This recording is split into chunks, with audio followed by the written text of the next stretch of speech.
Ուղիղ այո 10 տարի է անցել մի կողմից կորստի անդառնալի ցավ կա իմ մեջ, իսկ մյուս կողմից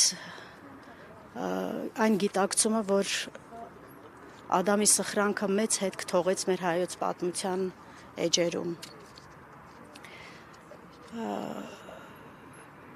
Այո, Ամեն ինչի է, այս ամեն ինչի ձեր կարծիքով։ Գիտեք, ես երևի առիթ չի եղել, որ ասեմ, բայց հիմա կասեմ, ես շատ շնորհակալ եմ մեր ժողովրդից, որովհետև նրանք աննախադեպ սիրով սիրում են Ադամին եւ մյուս հերոս տղաներին, ինչպես նաեւ,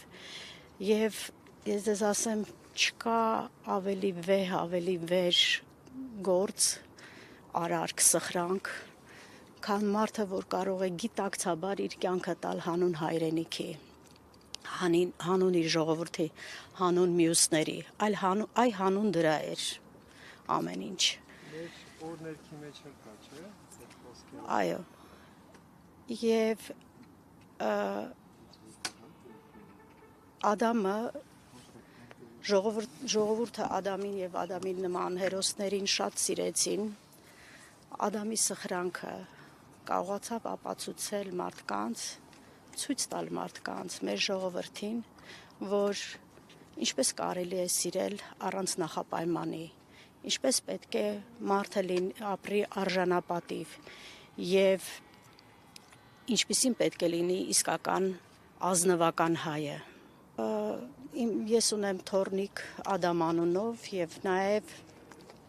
շատ Ադամներ են անվանակոչվել ի պատիվ Ադամի։ Ես համարում եմ, որ նրանք նաեւ իմ թոռնիկներն են եւ ամեն օր գրեթե օր չկա, որ ես չլսեմ, որ որևէ մեկը, որ ի պատիվ Ադամի իր երեխային անվանակոչել է աշխարհի տարբեր ծայրերում, աշխարհի տարբեր անկյուններում։ Դա ինձ իհարկե սփոփում է եւ իդեպ ես նրանց մեջ գտնում եմ նաեւ Ադամին, ինչ որ մի մասնիկը, նրանք նաեւ իմ թոռնիկներն են։ Իսկ ձեր հարցին կուզեի պատասխանել, որ երբ որ երկրորդ անգամ եկավ Ադամը արձակուրդ, երբ որ վերադառնում էր, իհարկե որպես խրախուսում լավագույն զինվոր, երբ որ վերադառնում էր արձակուրդից, ես զգում էի, որ նա ուշանում, կարծես շտապում էր, իրեն թվում էր ինչ-որ մի բան, չնայած չէր ուշանում, բայց ինքը շատ շտապում էր։ Այն ինչ որ ինքը հասկացել էր, ինչ է հողը, ինչ է իսկական ծառայությունը, չէ որ ինքը հնարավորություն ուներ չբարձրանալ դիրքեր։ Նրան վաղուց նշանակել էին սերժանտ նորակոչիկների մոտ, որպեսզի նորակոչիկներին սովորեցնի զինվորական գործը։ Եվ ամենավճռական պահին նա ընտրեց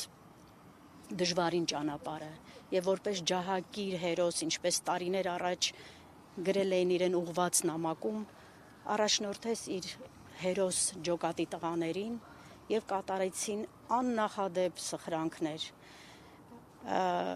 Ադամի հրամանատարությամբ, քանի որ նա ջոկի հրամանատարն էր, սերժանտը եւ ավագը դիրքի։ Դիրքը կահավորել էր իր մասնագիտական ոնց որ ասած տեսանկյունից ելնելով, երբ զորացրված տղաները ասում էին այնպիսի կարգ ու կանոն է դիրքում, այնպիսի գեղեցիկ մաքուր կահավորված է եւ այնքան ամուր է հարմարավետ, որ թշնամին չի կարող նույնիսկ դիվերսիայի դեպքում ողջ այդտեղից դուրս գա։ Բայց ցավոք սրտի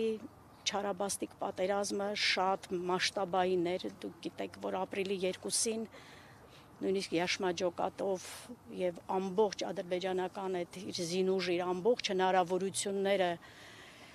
օգտագործեց եւ հարձակվեց մեր հայկական դիրքերի, մեր երկրի ամբողջ սահմաններով։ Տղաները այդ ժամանակ կատարեցին Ադամը եւ իր ջոկատի տղաները կատարեցին աշխարհաքաղաքական կարելի է ասել սխրանք, որովհետև շատ հմուտ մարդիկ, հրամանատարներ ասում էին, որ եթե տղաները չդիմադրեին, Ադամը եւ իր ջոկատի տղաները, կորուստները կլինեին անդառնալի, Այսինքն ցավալի էր, բայց նույնիսկ այդ ժամանակ կարող էին ճեղքել եւ մտնել մեր խորանային մեր հայրենիքի խորքերը։ Ես երևի նորից կրկնեմ, որ չկա ավելի վեհ բան, քան որ մարդը կարող է զոհել իր կյանքը